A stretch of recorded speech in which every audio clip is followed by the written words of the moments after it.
Bonjour à tous, c'est Elodie, Hello Tulipe sur Instagram et Ravelry et je suis ravie de vous retrouver aujourd'hui pour le 10e épisode de mon podcast créatif dédié majoritairement au tricot et aussi, comme ça va être le cas aujourd'hui, à la couture et à la broderie. J'espère que vous allez bien. Donc aujourd'hui on est jeudi 7 novembre. Ça fait un petit moment que je n'ai pas tourné. Ben, il y a eu les vacances scolaires et pendant les vacances scolaires j'ai les enfants. Donc j'ai pas vraiment de temps à consacrer à l'enregistrement d'un épisode de podcast. Ou alors il y aurait vraiment beaucoup de bruit autour et ça serait pas très agréable. Voilà, bah depuis la dernière fois, donc un peu plus d'un mois, il s'est passé beaucoup de choses. Il y a eu notamment le festival L'Heure de la Laine, auquel je suis allée le dimanche. C'était vraiment super bien. Bah, plein de rencontres comme d'habitude, des retrouvailles. C'était vraiment très très chouette. Le festival était très agréable. C'était dans un gymnase. Les tables étaient, des exposants étaient disposés donc tout autour, avec un côté réservé à la partie un peu buffet, enfin buvette quoi. Et au milieu, il y avait des grandes tables où on pouvait s'asseoir pour tricoter, pour manger, pour papoter. Enfin, c'était vraiment convivial, c'était vraiment très sympa.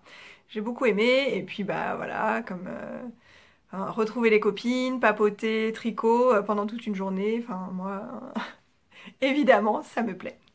Voilà, entre-temps aussi, j'ai dépassé les 1000 abonnés sur Instagram. Donc c'était déjà le cas sur cette chaîne YouTube, mais ça ne l'était pas sur Instagram. Bah, je suis vraiment enfin, d'un côté étonnée et d'un autre côté ravie. Enfin, c'est vraiment super. Après, je cours pas après les abonnements et les likes, hein, c'est pas ça que je veux dire. Mais ça fait chaud au cœur de voir que ce que je peux vous présenter, bah, ça vous plaît. Donc, merci beaucoup. Et pour l'occasion, j'avais fait un petit concours sur Instagram où j'avais demandé à deux teinturières que j'apprécie énormément, Ludivine d'Arcoris Yarn et Stéphanie de Heidi Heidi, et deux créatrices de patrons, Marie-Amélie Marmelade et Marianne Marguenet. Voilà, je leur avais demandé de s'associer à moi pour vous gâter un petit peu chaque jour. Et moi j'avais acheté, bah, notamment à l'heure de la laine, des petits goodies de l'écheveau solidaire pour faire un lot aussi. Voilà, donc bah, merci pour toutes vos participations, tous vos messages. Enfin, ça a été une semaine assez dingue. Voilà. Qu'est-ce qu'il y a eu d'autre entre-temps? Bon, déjà, j'ai tricoté, j'ai cousu, pas trop cousu, mais un petit peu, j'ai brodé, tout ça, tout ça. Et là, en ce moment, depuis le début du mois de novembre, je participe à deux défis photos sur Instagram. Donc le Sweet Knit November, donc ça c'est organisé par Elodie du compte Tête en l'air et Émilie du compte Blissful Emily. Donc bah, il s'agit de poster chaque jour sur un thème qu'elles ont défini toutes les deux, une photo qui correspond à ce thème. Donc ça c'est en rapport avec le tricot. Et le deuxième défi c'est le défi photo couture 2019 organisé par Avril sur un fil. Virginie, je crois, si je me trompe pas. Elle avait déjà fait l'année dernière, j'y avais participé, j'avais trouvé ça super chouette, et du coup j'ai décidé d'y participer encore cette année. Donc ça c'est pareil, on poste chaque jour une photo en lien avec le thème du jour, et ça c'est sur la couture comme son nom l'indique. Voilà, donc en ce moment je poste beaucoup sur Instagram, c'est pas dans mes habitudes. Moi, enfin, voilà, je fais pas du tout un post par jour habituellement, hein. Parfois, il y en a plusieurs d'affilée, et puis parfois, il n'y a rien pendant une semaine, ou deux même. Et là, il y a beaucoup, beaucoup de posts. Donc, voilà, ça me demande un peu de temps d'organiser tout ça, mais c'est pas grave. Je trouve ça hyper sympa, en fait, de voir les posts des autres. Donc, si moi, je trouve ça sympa de voir les posts des autres, c'est que forcément, il y a d'autres personnes qui trouvent ça sympa aussi de voir les miens. Donc, enfin, voilà, c'est du partage, c'est tout ce que j'aime. Voilà, et pour finir avec les petites actualités, à la fin du mois, il y a les grands événements parisiens de la saison, donc la Grande Mercerie et le Salon Création et Savoir-faire, le CSF. Alors j'ai pas les dates exactes parce que je retiens jamais les chiffres, je sais que c'est du mercredi au dimanche à chaque fois, ça se termine le dimanche 1er décembre, mais je me souviens plus du jour, du numéro du jour. où ça commence le mercredi. Du coup, à la grande mercerie, j'y serai a priori le jeudi. Je me suis proposée en tant que bénévole, donc je ne sais pas encore ce que je ferai, ni les horaires exacts, mais bon, jeudi dans la journée, quoi. Je serai là-bas. Et vendredi, dès l'ouverture, je serai au CSF et après, enfin, voilà, j'y reste la journée. Et faut quand même que je parte pour aller chercher les enfants à l'école et pour aller travailler le soir. Voilà, du coup, si vous êtes là-bas, bah, ça me fera très très très plaisir de vous rencontrer. Surtout, n'hésitez pas à venir me parler, je ne mords pas. Moi, ça me fait hyper plaisir de rencontrer du monde. Je veux dire, parler de tricot, parler de tissu, enfin, voilà, ça peut que me faire plaisir. Donc surtout, n'hésitez pas. Voilà, au sommaire de cet épisode, donc il va y avoir une partie tricot avec 4 projets terminés. Mais ne vous enflammez pas, il y a 3 bonnets dans les 4 projets. Hein. J'ai pas arrêté de travailler ni arrêté de m'occuper de mes enfants pour tricoter toute la journée, hein, même si j'aimerais bien. Voilà. 4 en cours. Quelques arrivées dans le stage, bah, notamment suite à l'heure de la laine, mais pas que.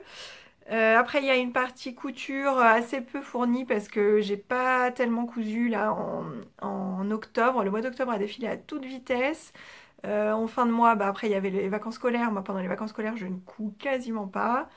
Et puis les projets que j'ai cousus, bah, c'est que des patrons que j'ai déjà fait, que vous avez déjà vu un certain nombre de fois. Donc rien de transcendant.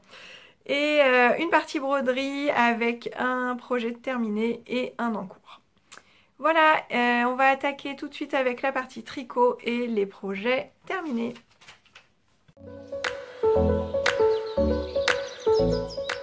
Alors, en tricot, premier projet terminé, je vais commencer par le plus gros morceau et après je vous parlerai de mes 3 bonnets. Ce premier projet, vous l'apercevez derrière moi, il est ici. Gros morceau. Hein. C'est un gilet. C'est le gilet Aralia, un design de Marie-Amélie. Ah bah tiens, comme c'est étrange, ça faisait longtemps. Donc Marie-Amélie Design, marmelade sur les réseaux sociaux, a lancé une deuxième collection de gilets précieux. Donc l'année dernière, à peu près à la même période, elle avait lancé une première collection avec 3 gilets. Donc elle avait appelé ça la collection de gilets précieux. Il y avait le gilet Yassen. J'ai oublié de dire ce que je porte. Je porte mon gilet Yassen de Marie-Amélie. Donc de la collection de gilets précieux numéro 1, qui est sortie l'année dernière mais que j'ai tricoté moi cette année. En laine fil d'art Mérinos 3,5 coloris Bourgogne. C'est une laine que j'aime beaucoup. Je le porte pas mal et franchement la laine elle vieillit très très bien. Alors aux manches bah, ça bouloche toujours un petit peu mais ça moi les manches, enfin les bas de manches c'est quand j'enfile dans mon manteau ou quoi, bah, ça bouloche toujours un peu. Mais franchement, non, elle tient très très bien. J'en suis vraiment très contente. Et il y a des petits boutons atelier camelire qui m'avaient été offerts et que je trouve qu'ils allaient très très bien avec. Voilà, donc je disais le gilet Yassen, il y avait le gilet Syringa et le gilet Mahonia qui faisaient donc la collection de gilets précieux numéro 1 de Marie-Amélie l'année dernière. Et cette année, elle a souhaité faire une deuxième collection. Pour cette collection, elle a créé 2 gilets et elle a demandé à Lucie l'Atelier Design d'en créer un autre pour qu'il y en ait 3. Et ces 3 gilets ont été faits dans un fil de fontis. Donc c'est la laine soyeuse qui est laine et soie, comme son nom l'indique. Et voilà, les 3 designs ont été faits avec cette laine-là. C'était vraiment autour de ce fil-là qu'elles ont construit leur gilet. Et donc, pendant l'été, en fait, Marie-Amélie a posté une photo, un aperçu, où on voyait voilà, cette partie-là, là, le motif, un petit, voilà, la photo, ça devait faire ça, un petit carré comme ça. Et on voyait ça. Et en fait, cette photo, elle m'a obsédée pendant des jours et des jours, des nuits et des nuits. Je ne pensais plus qu'à ça. Et du coup, quand le test est sorti, j'ai sauté dessus. Je voulais absolument tester ce gilet. Vous savez à quel point j'admire le travail de Marie-Amélie. Donc tester pour elle, c'était quelque chose que de toute façon je voulais. Et franchement, ce design, bon, bref, j'en suis dingue. Vous le comprenez bien. Voilà, donc j'avais vu ce petit motif et je voulais absolument le tester. Donc c'est chose faite. J'ai participé au test de ce gilet. Je vous en avais parlé un tout petit peu dans mon épisode précédent. Je vous avais montré mon échantillon et ma laine, mais je vous avais pas dit pourquoi c'était. Voilà. Je reviens du coup sur l'échantillon parce que quand l'appel au test est sorti, elle nous a dit qu'il fallait un échantillon, je sais plus exactement, de 20 mailles sur 40 rangs je crois, en déca en brioche. Donc c'est de la brioche unicolore, hein, vous voyez bien qu'il n'y a qu'une couleur. Et comme c'est un gilet, ça se fait en aller-retour. Donc cette brioche là, en aller-retour et unicolore, pour moi c'est vraiment ce qu'il y a de plus simple. Du coup, faut pas avoir peur de se lancer dans dans un gilet comme ça. Alors après, au niveau des raglans, il faut savoir faire des augmentations dans la brioche. Mais en fait, c'est vraiment pas sorcier du tout. Et dans le motif, il y a des augmentations et des diminutions dans la brioche. Mais vraiment, rien de sorcier. Moi, la brioche, là, sur le corps, c'est comme si je faisais du jersey, hein. C'est du zéro cerveau pur et dur, hein. Du coup, j'en reviens à... Oh là là, c'est brouillon aujourd'hui. Donc j'en reviens à mon histoire d'échantillon. Elle nous avait donné l'échantillon qu'il fallait avoir. Et j'avais d'abord regardé dans mon stage ce qui pourrait convenir. Et en fait, j'avais fait 2 échantillons qui ne collaient pas. Donc j'ai demandé conseil à Aurélie du compte Steinberger Knits qui m'a parlé de cette laine qui est la Pénélope de Reum Natura. Donc la Pénélope, c'est une laine déca qui fait 133 mètres 50 grammes. Eux, ils préconisent, ils préconisent de la tricoter en aiguille 3,5 à 4 mm et ça donnerait un échantillon de 22 mailles en 3,5. Et moi, j'ai tricoté en 4 en brioche et j'avais bien les 20 mailles demandées. C'est une laine mérinos peignée, donc qui ne me pique pas, et qui contient 90% de mérino d'Arles bio et 10% de soie. Voilà, je vous montre. J'ai choisi le coloris Orja. En fait, la photo de Marie-Amélie m'avait tellement obsédée que je ne le voyais absolument pas dans un autre coloris que écru comme elle, quoi. Je me suis pas vraiment éloignée de l'original, hein, faut bien le dire. Voilà, et j'avais commandé 11 pelotes et j'ai utilisé la totalité des 11 pelotes. Il me reste rien du tout parce que même les petits bouts de pelote, de fin de pelote qui restaient, je les ai utilisés pour mettre les boutons. Donc je n'avais plus rien du tout. Voilà, et donc les 11 pelotes, ça fait 1463 mètres. Ce gilet, je l'ai inscrit dans le cal local de Camille de Pan puisque c'est une laine... c'est du mérino d'Arles, donc produit en France. Alors il y a 10% de soie qui ne vient pas de France, qui vient de Chine. Mais voilà, c'est quand même... ça met quand même en valeur la filière laine française. Donc Camille l'a accepté dans son cal. Voilà, donc ce que je voulais vous dire sur la construction du gilet. C'est un gilet qui se construit de haut en bas, donc en top-down. On commence directement par les côtes. Ce sont des côtes 1-1 classiques. Donc on commence par les côtes. Ouais, on commence, c'est ça, par les côtes. Et après, on attaque directement la brioche. Et avec des augmentations dans la brioche de chaque côté là d'une maille d'un anneau marqueur, on construit les raglans. Et en même temps, on vient faire ce motif. Donc c'est un motif fait avec des augmentations et des diminutions dans la brioche. Tout ce qu'il faut faire est très bien expliqué, hein. Moi je ne savais pas faire, j'avais déjà fait de la brioche bicolore et bicolore sur un châle. Et oui, sur les côtés du châle, on faisait quand même une augmentation. Donc ça, j'avais déjà fait. Et sinon, j'avais fait de la brioche unicolore aussi sur un châle sur le boho blush. Sans augmentation, je crois. enfin ça me dit rien. Donc, donc voilà, moi diminution dans la brioche j'avais jamais fait, augmentation oui, mais comme je vous dis ça n'a rien de sorcier. En fait la brioche c'est difficile à lire parce que les abréviations elles sont, voilà, elles sont un peu lourdes, mais à faire ça n'a rien de sorcier. Donc on construit les raglans, on fait le motif en même temps, on fait pas les pattes de boutonnage, hein, les pattes de boutonnage on les fait à la fin.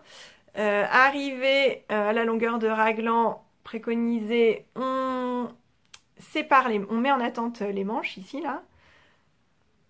Et on continue le corps en aller-retour. Donc dans le dos c'est juste, voilà, c'est tout simple. Hein. Dans le dos il n'y a que de la brioche, toute simple.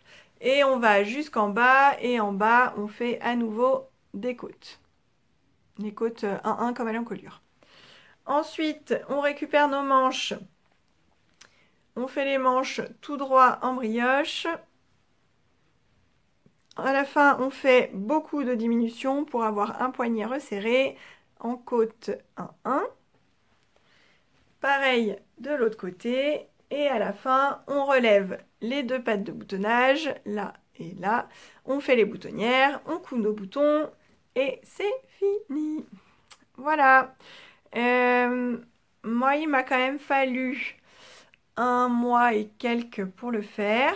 Moi, j'ai un souci avec l'ADK, c'est que ça me fait mal au poignet à force de tricoter. Celui-là, je l'ai tricoté à un moment presque en monoprojet. Parce que c'était un test, qu'il y avait une deadline à respecter. Et franchement, quand je tricotais que celui-ci, ouais, j'avais mal au poignet. Ça m'arrive assez souvent d'avoir mal au poignet, mais je me rends compte que ça m'arrive vraiment quand je tricote de l'ADK. Et c'est très rare que ça m'arrive en fingering, sur des projets en fingering. Donc je pense que le poids y est pour quelque chose, mais je ne sais pas exactement. Je vais le mettre et je vais vous montrer comment il me va. Alors voilà, je l'ai enfilé, je vais me lever, me reculer un tout petit peu. Voilà mon gilet. Donc vous voyez les manches bouffantes comme ça avec les diminutions à la fin. Là.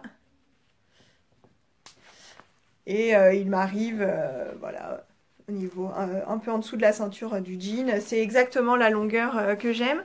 Alors, il s'est beaucoup détendu au lavage, mais ça, enfin je savais qu'il allait se détendre. Déjà, c'est de la brioche, ça se détend. Avec le poids d'un gilet en déca, forcément, c'était obligé que ça se détende. Une laine avec de la soie, comme ça, enfin voilà. Je savais que ça allait se détendre. Marie-Amélie préconise une longueur de 36 cm. Alors que moi, normalement, je fais des pulls et des gilets, je fais souvent 41 cm de longueur. Et en fait, les 41, après blocage, je les ai. Je me suis arrêtée à 36, de toute façon, j'avais plus de laine. Et j'ai les 41 cm après blocage. Les manches, pareil, je me suis arrêtée quand j'avais plus de laine. J'ai fait vraiment au max de ce que je pouvais faire. Alors là, je n'avais pas la longueur demandée avant le blocage. J'ai tiré un peu dessus au blocage, j'ai épinglé les manches et c'était nickel après. Donc faut faire attention avec une laine comme ça et le poids du gilet à pas faire trop long directement parce que ça peut vite, ça peut vite traîner par terre. Hein. Voilà, ce gilet, franchement, je l'adore. Il est bien chaud, il est tout doudou, on se blottit dedans là. Oh là là, il est... Ouais, je suis vraiment dingue de ce gilet. Et j'ai mis des petits boutons, alors c'est des boutons en nacre qui viennent de chez Rascol. Voilà, ils sont assez simples, rien de bien compliqué. Mais je trouve qu'ils vont bien avec. Voilà pour ce gilet, je vais passer à la suite. Alors, le deuxième projet terminé, c'est donc un bonnet. Il est là. C'est le bonnet Tie Knots. C'est un patron gratuit de Justina Lorkowska que j'avais déjà fait il y a, pas l'hiver dernier, mais l'hiver précédent pour offrir à une collègue. Donc c'est un patron que je connaissais déjà et que j'aime vraiment beaucoup, beaucoup, beaucoup. Donc vous voyez, c'est un patron de bonnet avec tout un panneau de torsades. Donc c'est pas le projet Zéro Cerveau, parce que vous voyez que les torsades, enfin, Voilà, c'est pas juste des petites torsades qui se répètent facilement comme ça, où on n'a pas trop besoin de regarder le diagramme, hein. Là, il faut avoir quand même... faut bien suivre le diagramme, bien noter où est-ce qu'on en est, parce que bah, ça part d'un côté, ça revient, c'est pas toujours les mêmes torsades. Donc vous voyez que je l'ai fait dans la même laine que mon Yassen, qui est donc, je vous le disais, la fil Mérinos 3,5 de Fil d'Art. C'est une laine 100% laine Mérinos peignée super wash, qui fait 130 mètres au 50 grammes, et c'est le coloris Bourgogne. Donc après mon gilet Yassen, il me restait 2 pelotes et un tout petit reste. Pour ce bonnet là, j'ai utilisé une pelote et donc c'est pour ça qu'il m'en reste une comme ça, mais j'ai quand même pris 1 gramme de celle-ci parce qu'il me manquait 3 rangs là tout en haut au-dessus de la couronne. Voilà, donc pour finir j'ai été obligée d'entamer 1 gramme de l'autre pelote. Donc faut le savoir que dans une pelote c'est un tout petit peu juste. Donc bon, si j'avais fait peut-être un peu moins de côtes, mais d'ailleurs je pense que j'ai fait un peu moins de côtes que préconisé, donc si vraiment vous suivez à la lettre le patron, c'est trop juste. Alors, qu'est-ce que je voulais dire sur ce patron? Ouais, c'est pas du zéro cerveau, hein, il est un peu long à faire. On commence en bas par un German Twisted Caston. Ça, c'est le montage que je préfère pour les bonnets et pour les chaussettes parce qu'il est bien élastique et qu'il est simple à faire. Alors, on fait des côtes de 2, si je me souviens bien. Oui, côtes de 2. Et après on suit, donc il y a un diagramme ou un rang par rang, moi je suis toujours les diagrammes, j'aime pas les rangs par rang. Donc on suit le diagramme pour faire ces torsades, ce sont des torsades où on croise 2 mailles sur 2 mailles, du coup moi je l'ai fait avec une aiguille auxiliaire, donc forcément voilà ça prend un peu de temps quoi. Mais c'est très sympa à faire et le résultat est vraiment top. Il faut faire attention, alors je l'avais déjà dit dans l'épisode précédent, mais si vous ne l'avez pas vu, au niveau de la couronne, donc il y a un deuxième diagramme pour la couronne, et là on change un peu les torsades. À un moment, comme on a fait des diminutions, on va croiser 2 mailles sur une seule maille, et les torsades qui doivent pencher à droite, donc qui s'appellent 2-1 RC et 2-1 RPC, en fait dans la description des points, elle a marqué, enfin il y a une erreur en fait, et donc quand on met les 2 mailles sur l'aiguille auxiliaire, enfin quand on met les mailles sur l'aiguille auxiliaire, il faut placer l'aiguille derrière l'ouvrage pour que ça penche à droite, sinon ça penche à gauche si on les passe devant. Donc voilà, il faut faire attention à ça. Je l'ai tricoté en 3 pour les, ouais, aiguille 3 pour les côtes et aiguille 3,75 pour le corps du bonnet. J'ai fait un peu moins de côtes que préconisé. En fait, il est un peu tombant ce patron de bonnet, et moi j'aime pas les bonnets tombants, donc j'ai fait un tout petit peu moins de côtes. Je savais que par rapport à l'échantillon demandé, moi j'étais un petit peu plus serrée, et du coup il me tient parfaitement sur la tête. Voilà. Je le mets. Alors, j'ai pas une tête à bonnet, hein, mais c'est pas grave, quand il fait froid, on a tous besoin d'être couverts, qu'on ait une tête à bonnet ou non, peu importe. Donc voilà, il est comme ça, et donc au niveau de la tête, il est bien ajusté, quoi, il tombe pas. Donc ce bonnet, je l'aime beaucoup, et c'est pas dit que je refasse pas encore une autre version, bah pas cette année, mais peut-être l'année prochaine, pourquoi pas, parce qu'il est vraiment sympa. Ensuite, une fois que j'avais fini ce bonnet, il y a oh là là, les cheveux, Nathalie de By Night Création qui a sorti un bonnet également.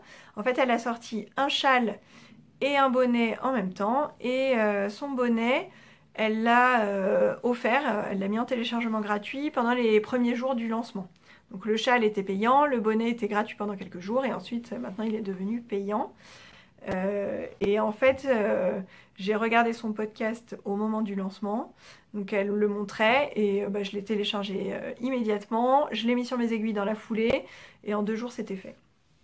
Donc le bonnet, il s'appelle, alors c'est un nom en anglais, attention, It All Starts With One, et il ressemble à ça. Alors il ressemble à ça, oui et non, parce que moi, j'ai fait les côtes dans une laine contrastante alors que c'est pas du tout prévu comme ça.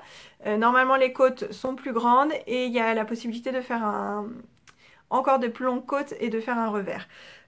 Pourquoi j'ai fait ça? Parce qu'en fait il me restait de la Sweet Deca de Petit Bout de Laine, donc qui est cette laine là, coloris quartz. Alors j'ai pas d'étiquette parce que je l'ai perdue l'année dernière.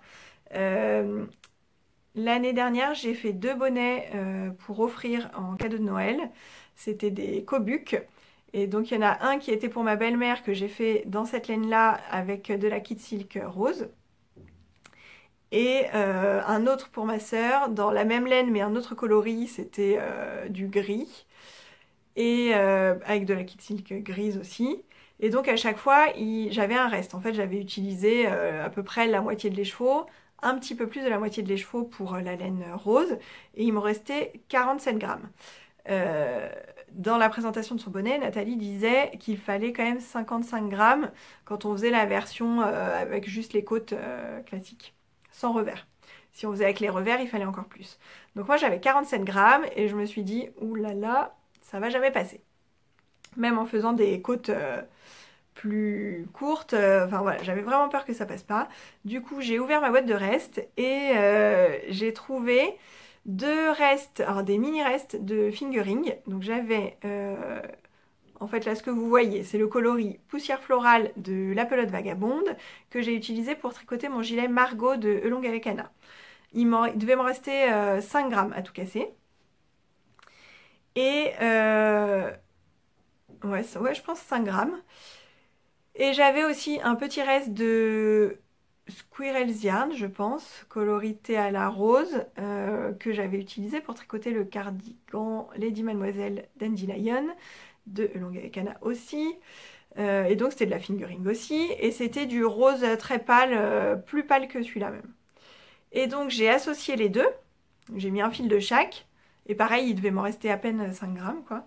Donc j'ai associé les deux, j'ai mis un fil de chaque et ça m'a donné une épaisseur d'écart et j'ai fait les côtes avec ça. Et donc j'ai fait des côtes plus courtes que préconisé parce que j'ai utilisé toute la laine que j'avais. Et après, je suis partie sur ma laine, petit bout de laine, ma déca, et j'ai fait tout le corps du bonnet avec. Et en fait, il me reste 7 grammes de déca. Et du coup, c'est trop bête parce que j'aurais pu l'utiliser. Mais bon, c'est comme ça. Mais en même temps, avec 7 grammes de déca, j'aurais pas pu faire même cette hauteur de côte, hein, j'aurais fait moins. Donc, bref, c'est comme ça. Je ne sais pas ce que je vais faire de mes 7 grammes qu'il me reste.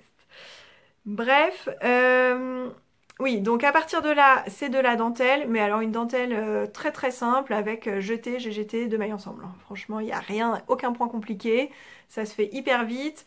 Le motif, il est très lisible, enfin je veux dire, ça, vous voyez, ça fait des diagonales quoi. Donc quand on a fait un jeté et 2 mailles ensemble à un endroit, bah, au rang d'après on décale et puis voilà quoi. Donc d'ailleurs je pense que c'est un rang sur 2 qu'on fait quelque chose. Et de temps en temps il y a des mailles en vert pour séparer. Là vous voyez, hop au milieu il y a une maille en vert. Hyper simple, en 2 jours c'était réglé. Il a mis plus de temps à sécher qu'à être tricoté, c'est pour dire. Très sympa à faire. Et voilà. Si, ce que j'ai pas dit, en bas on commence par un montage tubulaire à l'italienne. Donc j'avais jamais fait ça de ma vie, je connaissais même pas, enfin j'en avais jamais entendu parler. Donc vous voyez que c'est bien élastique, hein. Et alors j'ai pas spécialement apprécié faire ce montage, mais il est bien élastique, voilà. Bon, c'est toujours sympa de... Je vais vous montrer ce que ça donne du coup. C'est toujours sympa de découvrir un autre type de montage, hein. Faut jamais rester toujours sur la même chose, c'est bien de découvrir. Voilà, donc ce que ça donne sur ma tête, ça donne ça. Donc il est plus large que mon bonnet précédent là, un peu plus large.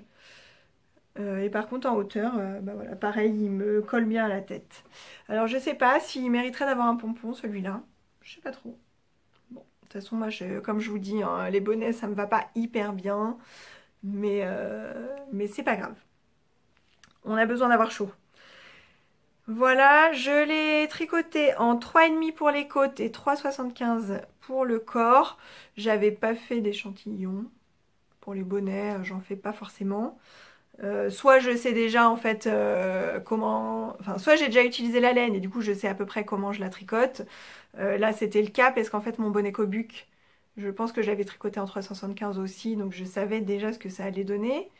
Euh, ou soit c'est une laine que je connais pas et je fais au petit bonheur la chance, mais de toute façon on se rend assez vite compte dès les côtes si ça va ou si ça va pas, et c'est pas plus long de faire des côtes de bonnet que de faire un échantillon, donc dans ces cas-là je défais et je refais quoi, c'est pas grave. Voilà pour ce bonnet. Et comme deux bonnets ça ne me suffisait pas, je me suis dit que j'allais en faire un troisième. En fait, ce qui s'est passé pour ce bonnet, cet été, quand je suis allée à La Rochelle, j'avais retrouvé là-bas Hélène du compte La Case Avant, qui est une copine tricoteuse de région parisienne, et enfin, voilà. Il s'est trouvé qu'on était toutes les deux en vacances là-bas. Donc on s'est vu au tricoté organisé par Chantal, Talou Bobinette et Vinciane, du côté de chez Vinciane. On s'est retrouvés là-bas et elle était en train, enfin voilà, on parlait de ce qu'on était en train de tricoter et elle m'a montré un bonnet qu'elle avait tricoté et on en avait parlé et je lui avais dit que quand elle, enfin voilà, si elle voulait sortir le patron et que, enfin moi il n'y aurait pas de souci pour que je le teste. Alors il se trouve que quand elle a proposé son test, j'étais en plein dans le gilet en brioche de Marie-Amélie Aralia. Du coup, bon, voilà, c'était un peu tendu, mais voilà, j'ai speedé pour finir le gilet et après le bonnet, je savais que ça allait me prendre que quelques jours. Donc, bah, je lui ai testé son bonnet avec grand plaisir. Et d'ailleurs, le bonnet sort aujourd'hui. Donc vous avez, quand vous verrez l'épisode, vous l'aurez déjà découvert enfin j'aurais déjà publié sur Instagram. Pour ce bonnet, j'ai utilisé une laine que j'ai achetée à l'heure de la laine. En fait, quand je suis allée à l'heure de la laine, j'ai un peu trop de quantité pull en stash en fait en ce moment. J'ai beaucoup de mal à faire les projets que j'avais prévus avec toutes ces laines parce que bah, j'en ai tellement, je sais jamais lequel mettre en priorité sur les aiguilles. Et puis il y a des sorties, et puis il y a des appels au test, et puis voilà. Et le problème, c'est que quand j'ai une quantité pull et que j'ai un projet associé, j'ai du mal à m'en défaire. Et du coup, par exemple, un nouveau design qui va sortir en fingering ou un appel au test en fingering, je vais pas aller taper dans mes quantités pull qui ont déjà un projet associé parce que j'ai vraiment envie de faire ce projet dans cette laine. Du coup, je vais racheter alors que j'ai toujours pas écoulé ce que j'avais en stock. Donc quand je suis allée à l'heure de la laine, je me suis dit, enfin voilà, j'y allais pour le plaisir bah, des rencontres et tout, mais je me suis dit, pas de craquage, surtout pas de quantité pull, j'étais interdite de quantité pull, et bah du coup voilà, je m'étais dit pourquoi pas un petit écheveau par-ci par-là, un écheveau pour un châle, un écheveau pour un bonnet, ou des, voilà, des écheveaux solitaires en gros, pour des petits projets.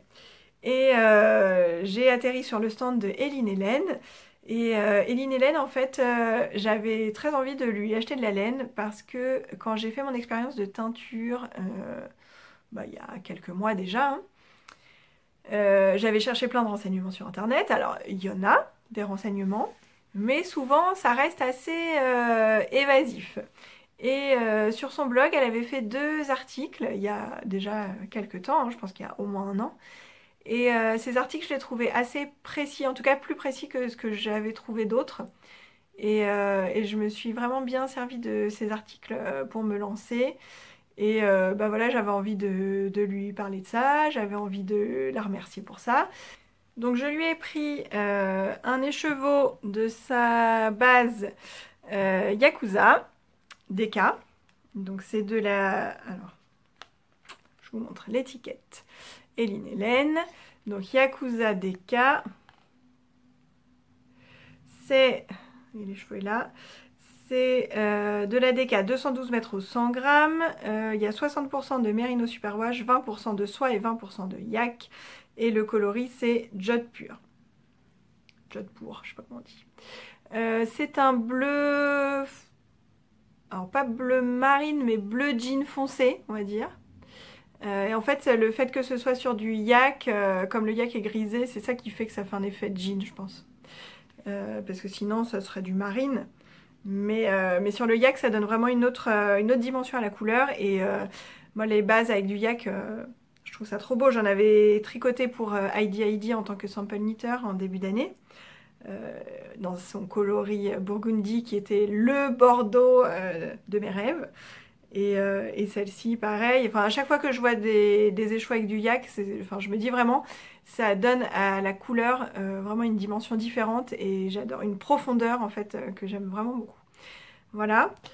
Et donc, le bonnet, il est comme ça, avec son petit pompon. Alors, ce bonnet, il se démarre donc par le bas.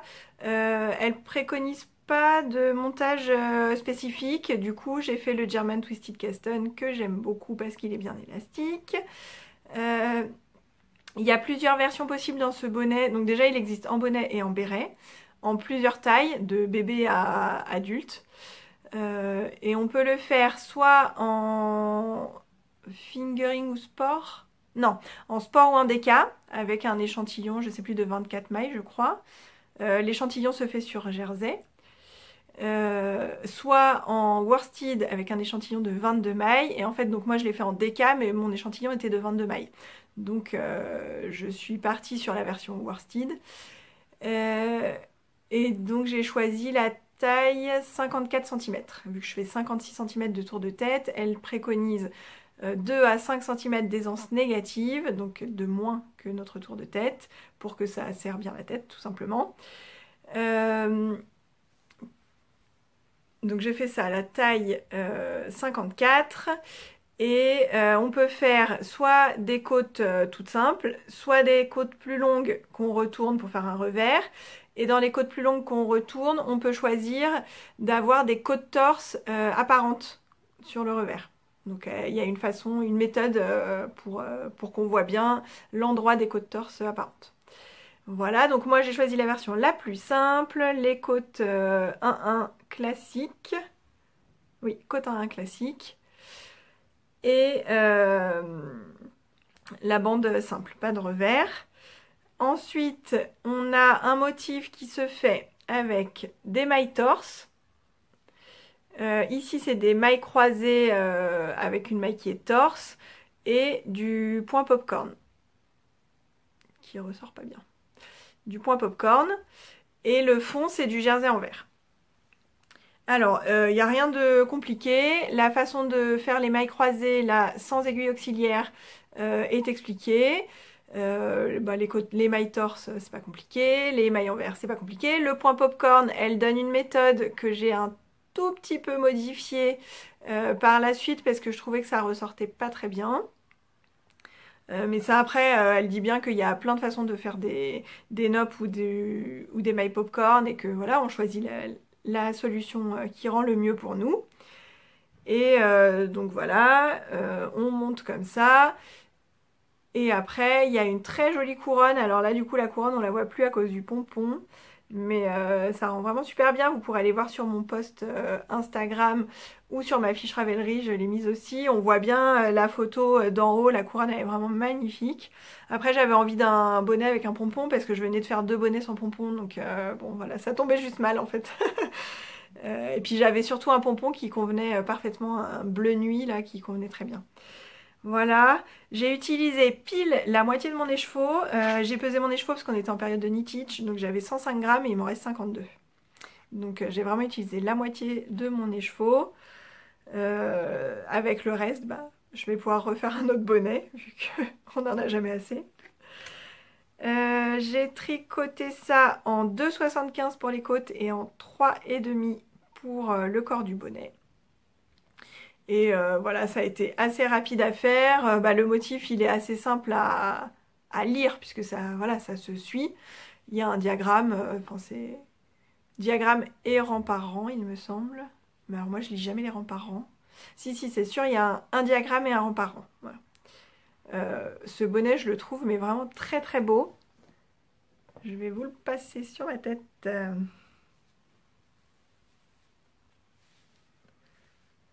Voilà. Voilà ce que ça donne. Hop. Et bon, voilà. Oh, moi je le trouve vraiment magnifique, je l'aime vraiment beaucoup. Voilà. En fait, je suis aussi ravie du patron que de la laine. Je trouve que l'association des deux marche très très bien. Et j'aurais presque envie de m'en refaire un autre tout de suite. Mais je ne vais pas m'en refaire un autre puisque j'ai encore des bonnets sur mes aiguilles en ce moment. On va donc passer au projet en cours.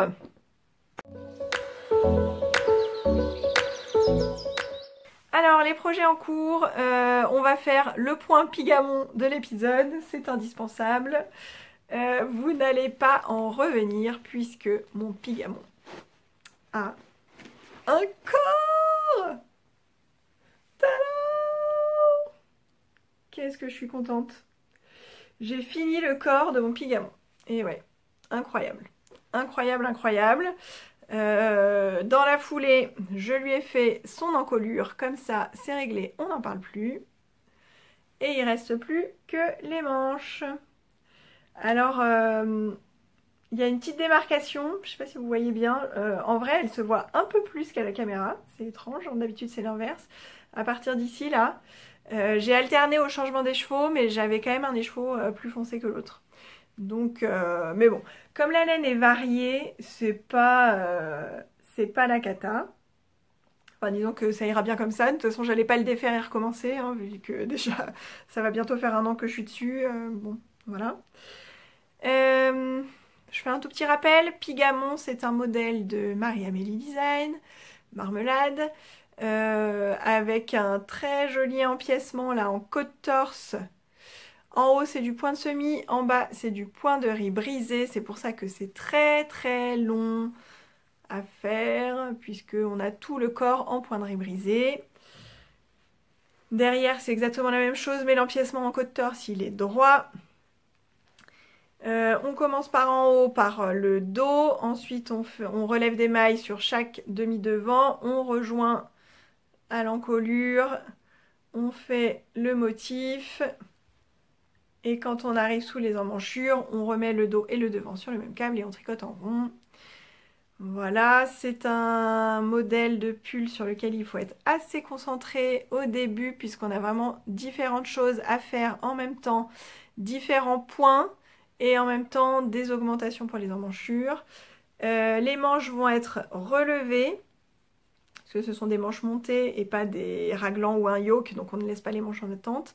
Les manches vont être relevées le long de l'emmanchure et formées avec des rangs raccourcis pour le haut de l'épaule et ensuite des diminutions classiques.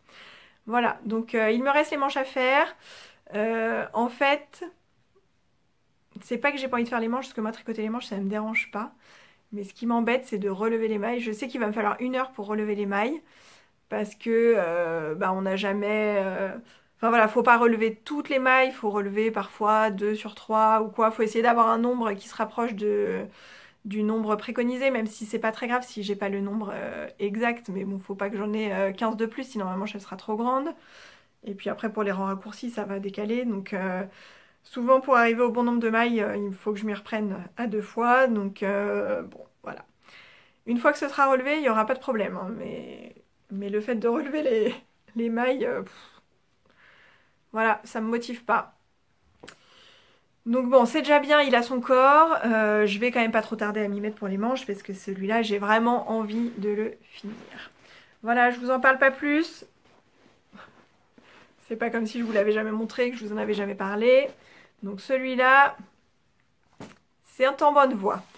Ensuite, bah, comme j'avais pas assez de bonnets, bah, je me suis dit que j'allais monter encore un autre bonnet. Donc pour le Knitich, parce que ça c'est mon sac Knitich. Tac tac. Pour le Knitich, j'avais envie d'avoir un projet qui m'apporterait un point bonus. Et bah, j'avais pas spécialement de patron sur le thème Harry Potter. Donc j'avais un bonnet de prévu dans des restes de laine. Et mes restes étaient gris et bleu. Et voilà, ça fait les couleurs de Serre d'Aigle, même si je ne suis pas Serre d'Aigle. Voilà, ça fait très bien l'affaire pour mon petit point bonus. Ce sont des restes de Flora de Drops. Flora, alors ça c'est le coloris 3. Le 3 c'est le gris, c'est gris clair.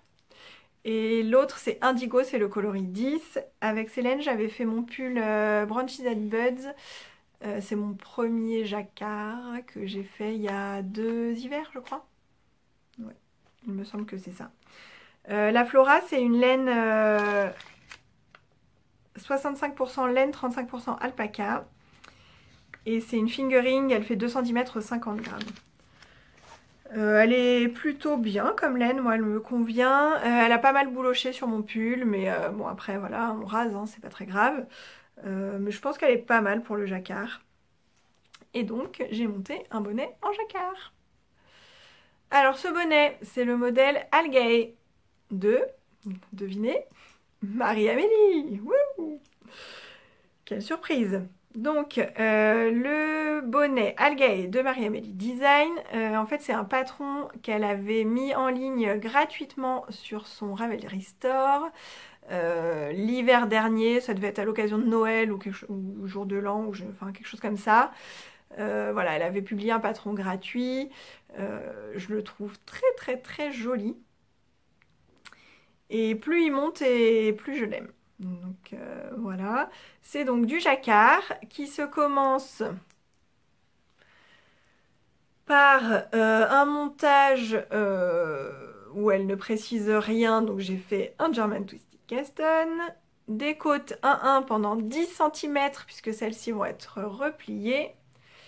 Donc voilà, comme je vous disais, les bonnets précédents, j'avais fait des côtes simples, soit parce que j'avais pas assez de laine, soit parce que c'est ce qui me plaisait. Et en fait, je savais que celui-ci, j'allais avoir des côtes repliées, donc je voulais pas... Enfin, voilà.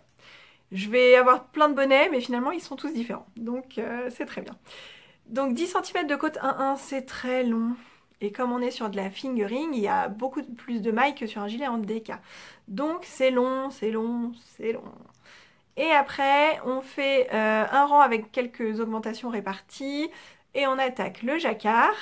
Les côtes, je les ai faites en 2,75. Et le jacquard, je le fais en 3,25. Ouais, c'est ça. Donc pour mon jacquard, je prends un fil dans chaque main. J'ai le gris qui est ma couleur principale dans la main gauche, le bleu dans la main droite. Et donc je tricote le gris en continental. Le bleu, je ne sais plus comment s'appelle cette méthode, mais moi c'est la méthode avec laquelle je tricote. Je tricote avec le fil dans la main droite. Je sais tricoter, enfin je sais faire les mailles en continental, mais en fait je gère très très mal ma tension. Donc je préfère rester sur la méthode que je fais depuis toujours en fait. Je vais suffisamment vite comme ça. Enfin voilà, y a pas, je cherche pas à aller plus vite en tout cas. Donc je reste comme ça. Mais pour le jacquard c'est pratique parce que je sais tricoter avec le fil dans la main gauche. Donc ça permet d'avoir un fil dans chaque main. Marie-Amélie nous préconise de croiser les fils quand il y a plus de 6 mailles d'une même couleur à la suite. Ce qui est le cas de temps en temps, notamment dès le début sur le premier rang. Et en fait, il y a plusieurs fois des blocs de 6 mailles. Et non, qu'est-ce que je viens de dire? Elle nous préconise de croiser les fils quand il y a plus de 5 mailles. Et il y a plusieurs fois des blocs de 6 mailles. Et moi, en fait, les blocs de 6 mailles, je les ai laissés avec le fil qui court derrière. J'ai pas croisé. Et par contre, à un certain moment, il y a 8 mailles d'affilée. Ça doit être ici, là. Là. Et là, j'ai croisé le fil au milieu, au bout de 4 mailles. Mais du coup, ça revient très très peu. Ça doit revenir une fois par motif. La répétition du motif, c'est de là jusqu'à la grande feuille, là.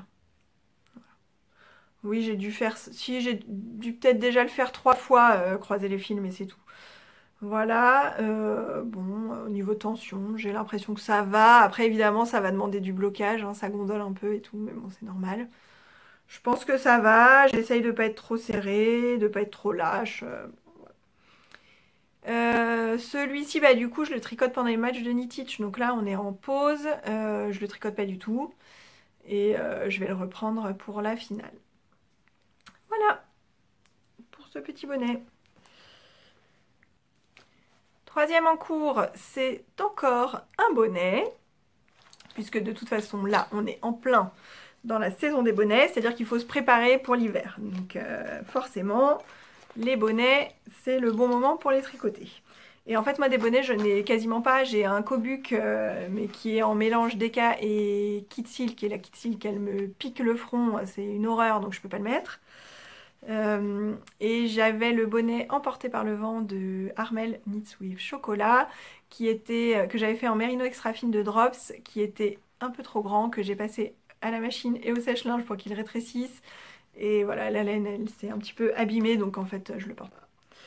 Donc sinon, à part ça, j'avais pas de bonnet. Donc là, je vais en avoir 5, tous différents, et c'est très bien comme ça. Donc, cet encours-là, c'est le bonnet Velvet de Loli la Fée. Lolita. Donc ce bonnet, je l'avais repéré depuis quelques temps. Et à l'heure de la laine, donc Lolita et Yarneline, donc c'est une teinturière qui s'est lancée il n'y a pas très longtemps, avait un stand toutes les deux ensemble. Et bah, j'avais bien envie de rencontrer Lolita, j'avais bien envie de découvrir les laines d'Emeline, et puis Aïcha les aidait à tenir le stand. Donc Aïcha, c'est Aïcha Tricotte, c'est une copine que j'avais prévu de retrouver sur place, et elle était sur leur stand, on a papoté. Évidemment, j'ai vu le bonnet que voilà, que j'avais déjà vu sur Ravelry, sur Instagram, qui me plaisait beaucoup. J'ai pu voir les laines d'Emeline. Et bah, c'était parfait en fait de pouvoir tester et un patron de Lolita et une laine d'Emeline sans faire gonfler plus que ça mon stash. Donc je lui ai pris un écheveau. Regardez sa jolie étiquette, c'est trop mignon. Son logo est très très beau. Je lui ai pris un écheveau comme ça. Donc c'est de la fingering, parce que ce bonnet se fait en fingering aussi. Donc là, les deux bonnets que j'ai en ce moment, ils sont en fingering. Donc beaucoup plus longs que des bonnets en DK. C'est 100% Merino Superwash, 400 mètres au 100 grammes. Et la couleur, c'est Madame Exigeante. Et alors, Madame Exigeante, ça me va comme un gant. En fait, j'avais pas lu le nom du coloris. Donc, Emeline, tous ces noms de coloris sont des monsieur ou madame. Et j'avais pas lu le nom du coloris, j'avais choisi la couleur parce que voilà, hein, j'arrive pas trop à décrire cette couleur parce qu'en fonction de la lumière, alors est-ce que vous avez la bonne couleur? Difficile à dire parce que de toute façon moi je vois pas toujours pareil. En fait, des fois elle est marron et quand il y a du soleil, on voit bien les reflets un peu bordeaux prune. Voilà. Mais c'est assez changeant comme couleur. Et ouais, c'est vrai que j'ai du mal à la décrire. Là, il y a un peu de soleil là qui rentre. Et oui, vous avez la bonne couleur. Elle est un peu violine prune là. Mais dès qu'il y a un peu moins de soleil, elle devient plus marron. En tout cas, j'adore cette couleur. Bien sûr, Aïcha m'a aidé à choisir, mais enfin voilà, on avait la même idée toutes les deux sur ce qui m'irait bien. Et c'est après que j'ai lu la couleur et le nom de la couleur et j'ai trouvé ça trop drôle, quoi. Voilà. Et donc le bonnet, j'ai acheté le patron aussi sur place. Et ça donne ça. Donc ce bonnet, il se commence par en bas. Donc j'ai à nouveau fait un German Twisted Caston, bien qu'elle préconise un long tail caston, mais pour que ce soit bien élastique, j'ai préféré faire ce que je fais d'habitude. Des côtes 1-1 pendant 10 cm. C'est long. Je sais, je l'ai déjà dit, mais c'est long. Et enfin, on attaque le motif. Et donc, le motif se fait sur une base de côte 3-2. Donc, enfin, au milieu, là, il y a des maillons verts. Et sur la partie des maillons droits, on vient faire un point cœur. Dont le principe, en fait, c'est un peu le même que le point pissenlit du cardigan dents de lion, là, très très connu de Longacana. En fait, on va piquer dans une maille d'un rang plus bas, comme si on relevait une maille, on fait ressortir la maille et on la tire. Et voilà, et après, bon, bref. Le point est expliqué avec une phrase et il y a aussi une vidéo dans le patron. Voilà. Donc regardez bien le patron en entier parce que si comme moi et comme Aurélie et Magdalena, donc Steinberger Knit et Triple L de Mag avec qui on tricote ce bonnet en trio, si vous êtes comme nous et que vous ne lisez pas la totalité du patron avant de commencer, vous ne verrez pas qu'il y a un lien vers une vidéo. Parce que c'est à la fin en fait. Donc il faut bien lire. Il n'y a pas beaucoup de pages, hein, mais voilà, il faut regarder. Donc ça fait un petit point en forme de cœur qui est très très très joli. Alors c'est pas un bonnet qui se fait en 2 jours, c'est long, c'est de la fingering. Le rang où on va repiquer là dans la maille en dessous pour aller créer une maille en fait. C'est un geste qui prend un petit peu de temps et qui fait pour moi un peu mal au poignet. Donc voilà. Ce rang là ne va pas très très vite, après le reste ça va. Voilà, en tout cas, ce qui est sûr, c'est que je le trouve super super joli et que voilà, je pense que je vais beaucoup l'aimer. J'ai pas encore de pompon pour ce bonnet et je voudrais un pompon, donc il va falloir que j'en achète un. Voilà, je pense que c'est tout pour ce bonnet. Je pense pas que j'avais autre chose à dire. Je le tricote en aiguille 3 pour les côtes et 3,25 pour le corps du bonnet. C'est ce qui est préconisé dans le patron. Je n'ai pas fait d'échantillon, mais j'ai l'impression que ça va être bon. Et enfin, je ne peux pas avoir que des bonnets sur mes aiguilles, évidemment. Donc j'ai monté un nouveau pull. J'avais le choix entre 2 pulls à monter parce que dans le cadre du CAL Mes 9 projets organisé par Bobine et Pelote, j'ai déjà fait 6 projets. Le 7e c'est le Pigamon donc qui est en bonne voie. Le 8e c'est celui que je viens de monter et j'ai le 9e à monter bientôt. Donc j'avais le choix entre Sugar Bush de Marie-Amélie et le pull Eri de Isabelle Kremer. Concrètement, j'en ai monté un avant l'autre, mais les deux vont être là fait monter dans les prochains jours. Je pense même monter Eri soit demain, soit ce week-end, quoi. Parce que bah, on est début novembre et le CAL se termine le 31 décembre, donc il me reste à peine 2 mois pour faire 2 pulls. Oui, c'est un peu chaud, mais je vais y arriver. Donc, j'ai monté le pull Sugar Bush. Donc, Sugar Bush, c'est un pull avec un empiècement en jacquard qui est sorti l'année dernière, juste avant le CSF. Et j'avais trouvé mon combo au CSF sur le stand de la Féfile. Je vous avais raconté ça dans l'épisode qui avait suivi le CSF. En fait, j'étais arrivée sur le stand de la Féfile.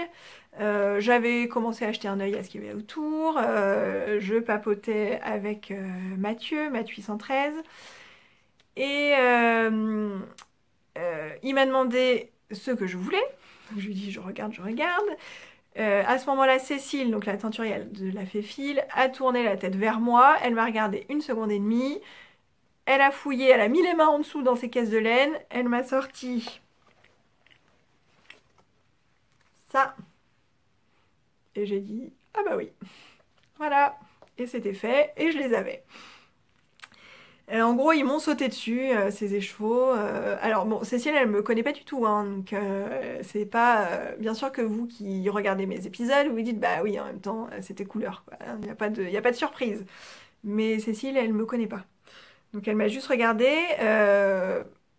J'avais pas de bordeaux sur moi. Je ne sais plus ce que je portais ce jour-là, mais j'avais rien qui pouvait laisser sous-entendre que c'était ce combo-là qui m'irait. Peut-être mes lunettes. À part ça... Donc, la Féfile, 100% Merino Superwash Fingering 400 mètres au 100 grammes. Ce coloris, c'est Coteau du Léon. Ce coloris-là, c'est Huguette. Et donc ça, c'est ma couleur principale. Tout le pull sera comme ça. et le jacquard sera dans cette couleur-là. Voilà mon petit début. Il n'y a pas grand chose, hein. Ça c'est l'encolure, alors ça me paraît hyper petit, mais après, oui voilà, ça va se détendre, hein, donc ça va aller. Mais c'est vrai que quand on voit comme ça, on se dit mais c'est pas possible, ça rentre pas. J'ai mis mes petits pandas parce que tous mes projets en ce moment sont faits en 3,25, donc je n'ai que 2 pointes d'aiguille, enfin 2 paires de pointes en 3,25. Et j'ai 3 projets qui se tricotent en 3,25, donc je suis obligée de les arrêter. Avec des petits pandas Aya Aya. Bon bah voilà, hein, j'ai commencé par je ne sais plus quel montage. Un German Twisted Custom, très certainement. Là j'ai fait des côtes 1-1, un rang d'augmentation et je vais attaquer le jacquard. Voilà, donc bon bah pas grand chose à dire pour le moment, hein, mais c'est vraiment, enfin c'était un gros coup de cœur au moment où il est sorti et voilà, j'ai très très hâte de voir le jacquard monter. Et donc le Herry que je n'ai pas encore monté mais qui va être monté très très bientôt, c'est là-bas. Je le fais, mais je vous en ai déjà parlé hein, de tout ça. Je vais le faire en Big Bad Yarn, les laines d'Imogen. C'est la Soft Fingering 100% Mérinos super fine des îles Malouines. Je sais pas si on voit bien. Et le coloris, c'est Pendant les dents. Donc ça, c'est un bleu canard voilà, je suis dingue de cette couleur. Bon, il se trouve que le modèle d'Isabelle Kramer, il est présenté dans un coloris un peu comme ça. Donc voilà, je ne suis pas très originale. Mais en fait, quand je vois un modèle dans une couleur qui me plaît, bah oui, c'est vrai que je suis un peu influencée, hein. Donc voilà, voilà. L'échantillon, il est fait depuis très longtemps. Celui-là sera tricoté en 3,5, donc je vais pouvoir le monter. Il n'y aura pas de problème de stock d'aiguilles. En fait, cette laine, elle est pas mal nuancée, donc ça va être vraiment sympa, je pense. Voilà. Et c'est bien... Elle est bien gonflante, cette laine. Elle est bien douce, j'aime bien. Voilà. Je ne vais pas vous parler de futurs projets, mais je vais vous parler de quelques nouveautés dans le stash.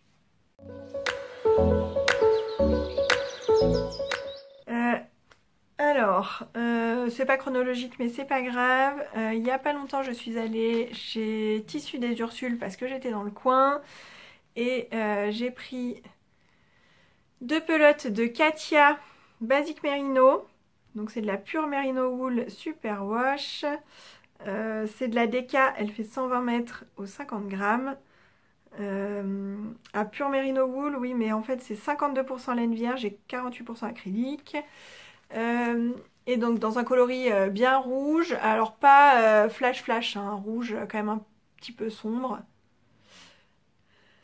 Et ça va me servir à faire un bonnet, bah tiens, mais c'est pour un cadeau, celui-ci. On m'a demandé un bonnet rouge, donc je m'exécute, je fais un bonnet rouge. Parce que moi, le rouge pétant comme ça, c'est pas trop mon truc.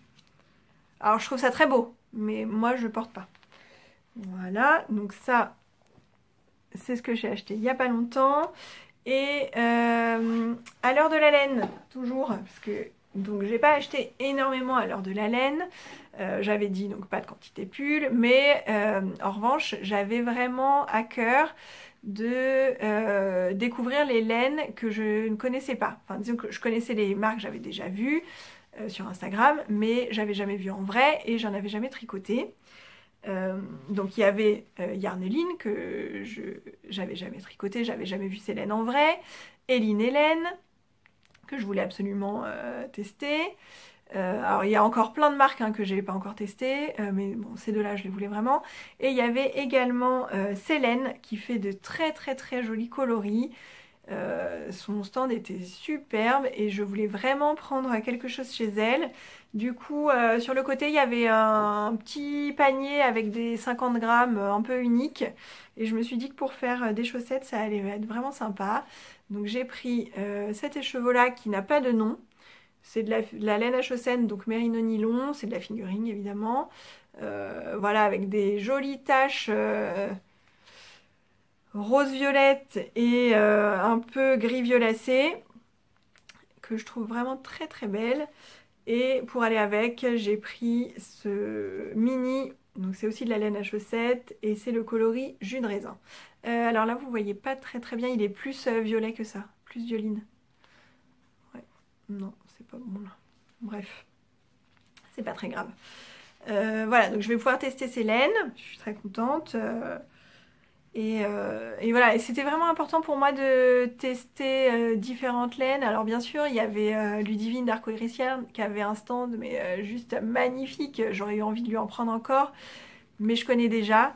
Et, euh, et voilà, je trouve qu'il y a quand même plein d'offres différentes. C'est une chance qu'on ait autant d'offres, des teintes, en fait, des nuances, des façons de teindre très différentes. Euh, et ouais, je trouve que c'est vraiment une chance de pouvoir tester plein de variétés bah, pour trouver ce qui nous plaît, ce qui nous convient. Voilà, donc je voulais vraiment agrandir un peu, élargir mes horizons dans mon choix de laine. Après, bah, c'est plus facile de faire ça sur un salon qu'en ligne parce que quand on n'a jamais vu la laine en vrai, bah, c'est difficile. Donc ouais, en ligne, je vais aller commander chez Ludivine parce que je les ai déjà vues, ces laines. Alors après, les coloris, je les connais pas tous, mais je les ai déjà touchés, je sais ce que ça va rendre, donc en fonction des projets que je veux. Ou chez Heidi Heidi, j'ai déjà touché ces laines, j'ai déjà vu les différentes bases, je sais à quoi ça correspond. Donc je vais pouvoir commander en ligne sans problème. Mais les laines que j'ai pas encore testées, j'aime bien les découvrir sur un salon d'abord. Donc là, c'était vraiment l'occasion et je suis vraiment contente d'avoir été piochée comme ça, un petit écheveau par-ci par-là. C'était vraiment ce que je voulais, donc objectif rempli. Voilà, donc ça ce sera pour une paire de chaussettes toute simple en jersey. La laine se suffit à elle-même, hein. Je ferai les côtes, talons et pointes dans le coloris contrastant et le corps de la chaussette dans la laine variée, en jersey tout simple. Et sinon j'ai aussi passé une commande alors chez une marque que je ne connaissais pas mais que j'avais déjà vue quand même sur un salon. J'avais en fait gagné un bon d'achat de 25 € chez Yarn by Simone il y a déjà un an. Et j'avais en fait une date limite pour l'utiliser, c'était valable un an. Donc il fallait que je l'utilise. Et je lui ai pris ça. Oui, vous allez me dire, c'est pas fun du tout. Ben non, c'est pas fun. C'est Only Black en Merino Superwash, fingering, tout simple. Donc c'est du noir, noir. Et en fait, j'ai vraiment besoin de me tricoter des basiques, des pulls simples, noirs, gris.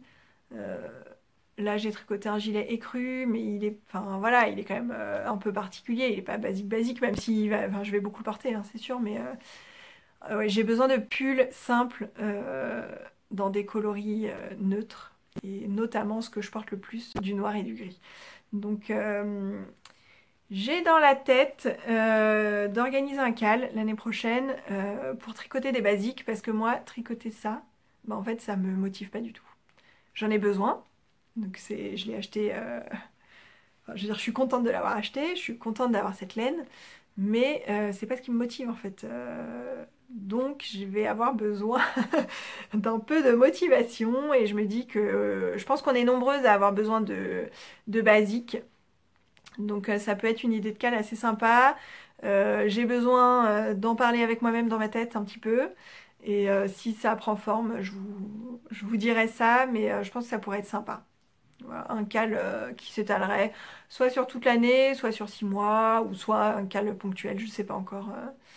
Mais je trouverais ça assez sympa.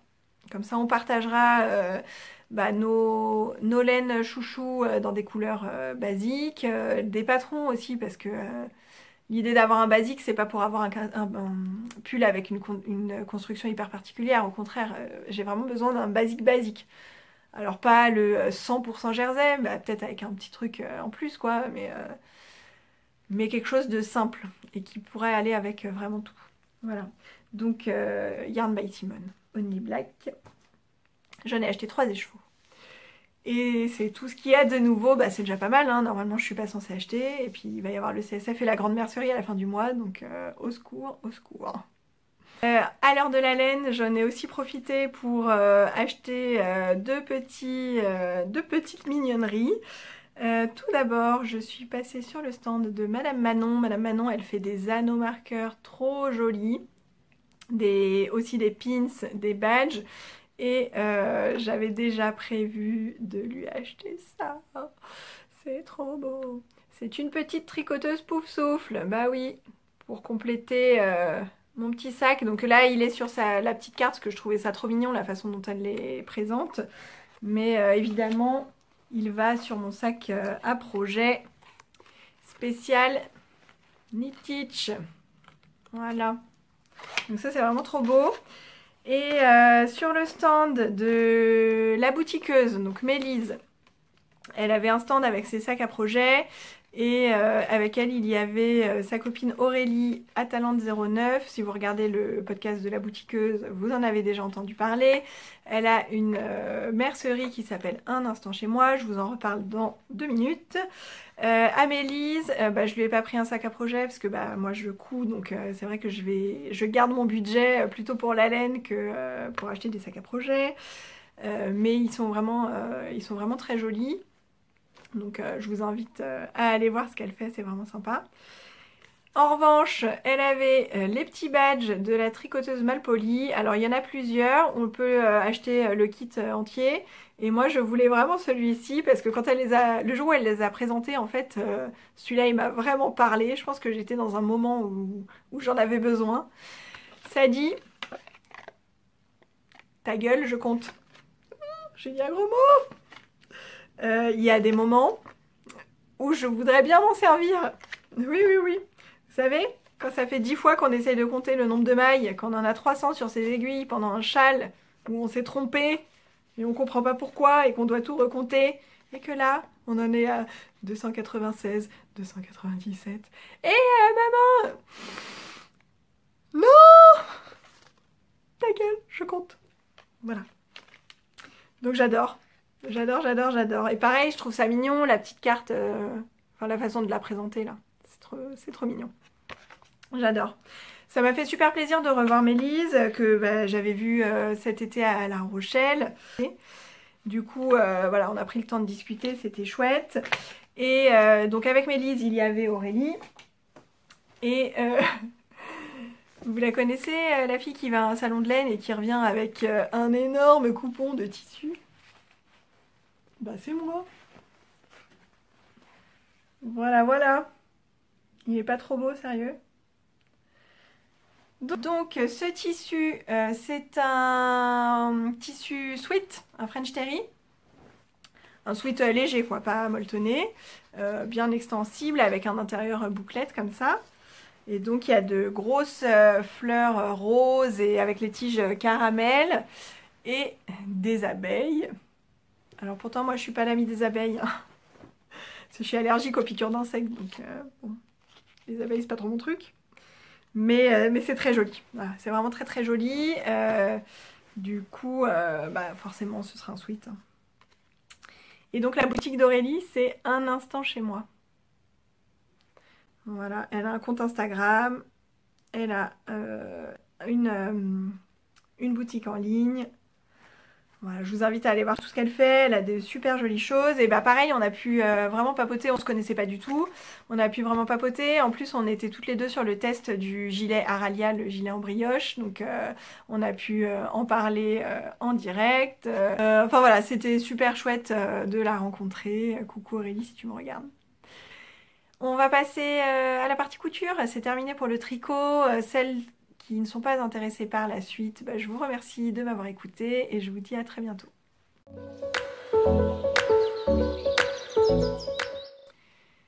Alors, en partie couture. En octobre, j'ai quasiment pas cousu. Le mois d'octobre, de toute façon, il a filé à une vitesse incroyable.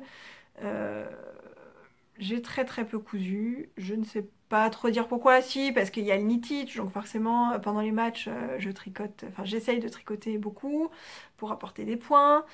Je mets un peu de côté tout le reste. Entre les matchs, faut quand même rentrer les fils des projets qu'on a finis, etc. etc. Fin octobre, il y avait les vacances scolaires, donc quand les enfants sont dans les pattes, je ne couds pas trop.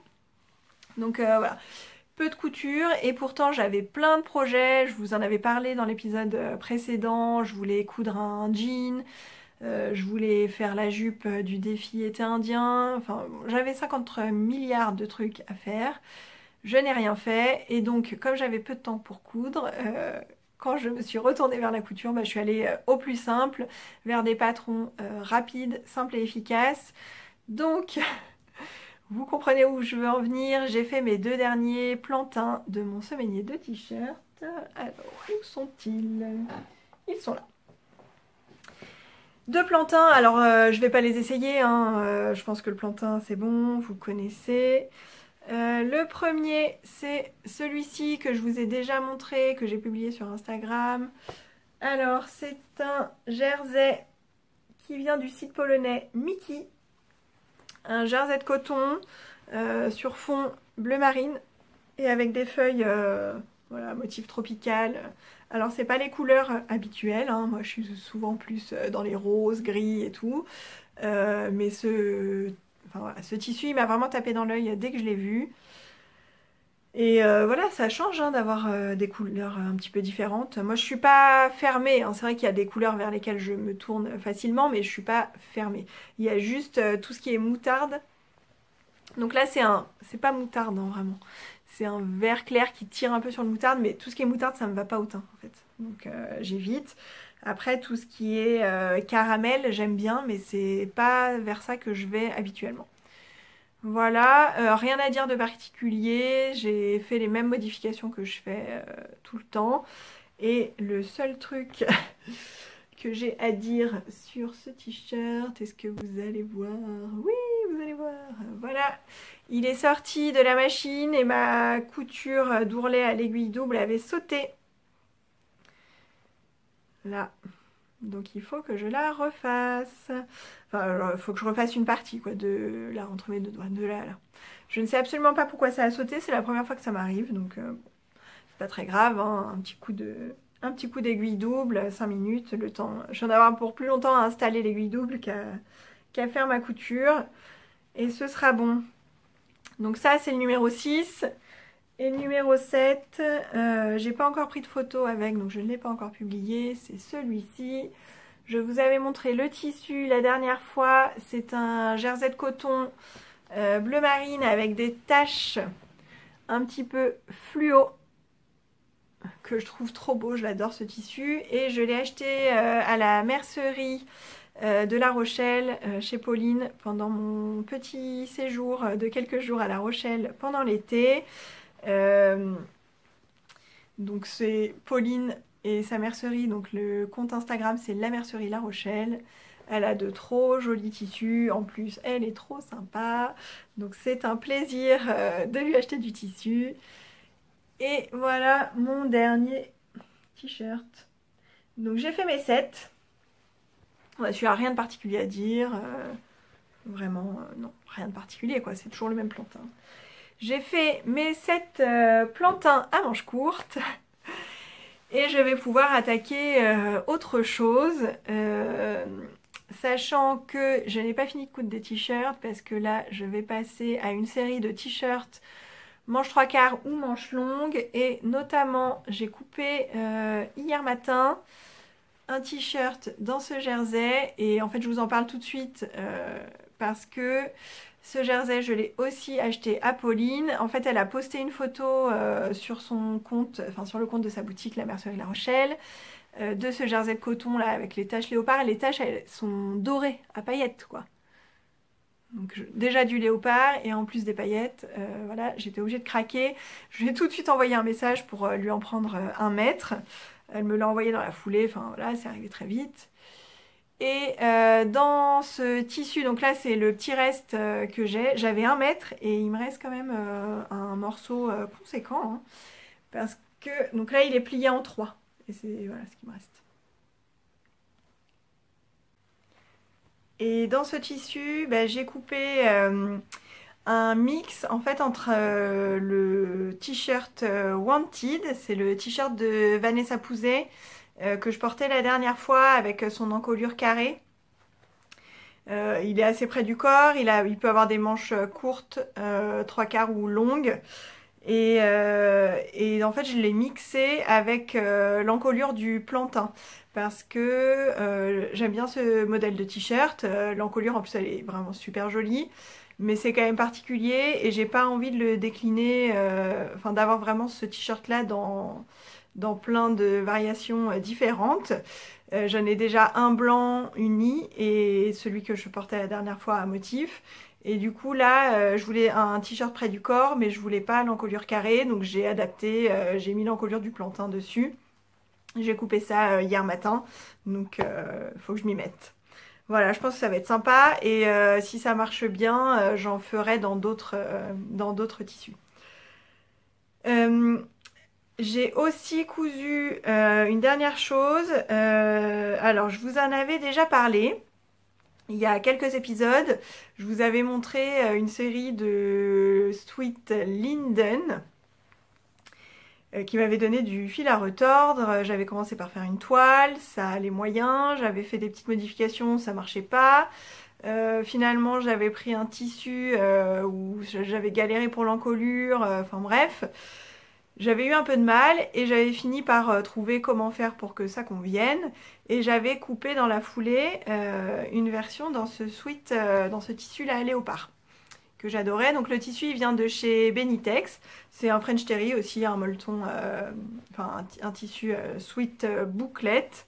Alors celui-ci il est assez rigide, il n'est pas très extensible. Et en plus je lui ai mis du passepoil au niveau des raglans. Donc ça pose pas de problème au niveau des raglans, là, le passepoil, parce que la couture, elle est plutôt verticale. Donc si ça avait été horizontal comme ça, un empiècement horizontal, ça poserait problème parce que du coup le passepoil qui n'est pas élastique, enfin voilà, si on le met, ça empêche le tissu après de pouvoir s'étirer quand on l'enfile. Là, c'est pas le cas parce que c'est plutôt vertical, donc ça marche très bien. En revanche, comme mon tissu n'était pas très élastique, j'ai préféré mettre du bord-côte à l'encolure, au poignet et dans le bas du sweat. Donc du bord-côte noir pour bien trancher, comme j'avais mis le passepoil noir également. Et puis bah voilà, ça a bien fonctionné. Je m'y suis reprise à 2 fois quand même pour l'encolure. Parce que au niveau des manches, ça a pointé un petit peu là vers le haut. Donc j'ai bien tiré sur la bande d'encolure quand je passais au niveau du haut des manches. Et quand j'étais dans le dos ou sur le devant, j'ai tiré un petit peu moins. Voilà, et bah il est très très bien, donc j'en suis ravie. J'étais pas trop sûre d'assumer ce motif, mais bon ça va, c'est un motif léopard qui est pas criard en fait. Donc c'est pas discret, mais c'est pas criard. Donc j'en suis ravie. Je vais l'enfiler pour vous montrer et je reviens tout de suite. Voilà ce que ça donne. Alors même si le tissu est un peu rigide, je suis très très bien dedans, il est très confortable. Donc là l'encolure, bon c'est pas très dégagé mais ça va. Ça mériterait d'être un petit peu plus creusé quand même. Et voilà, il tombe comme ça, il m'arrive ici, je peux lever les bras sans problème, on voit pas mon ventre. Parce que bah, moi dans mon travail au gymnase, je suis amenée à lever les bras pour porter des choses, monter des filles quelque part, etc. etc. Donc j'ai besoin de pouvoir bouger et là c'est le cas et voilà c'est très bien, il tombe bien, je suis contente. Je suis contente aussi d'avoir mis du bord-côte contrairement à ce que je fais d'habitude, je trouve que ça casse bien, ça tranche bien. Voilà en couture c'est tout ce que j'ai fait. Là prochainement, donc mis à part le t-shirt que je vous ai montré et que je vais décliner normalement en plusieurs versions, il y aura d'autres sweats, donc celui dans le tissu que j'ai acheté à Talente 09 à l'heure de la laine. Et il y aura aussi des sweats pour les enfants normalement si j'ai le temps de m'en occuper. Voilà.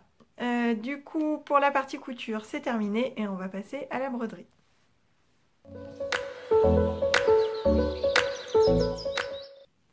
Alors, en broderie, la dernière fois, on s'était quitté sur le défi broderie PM, donc lancé par Parenthèse Manuelle.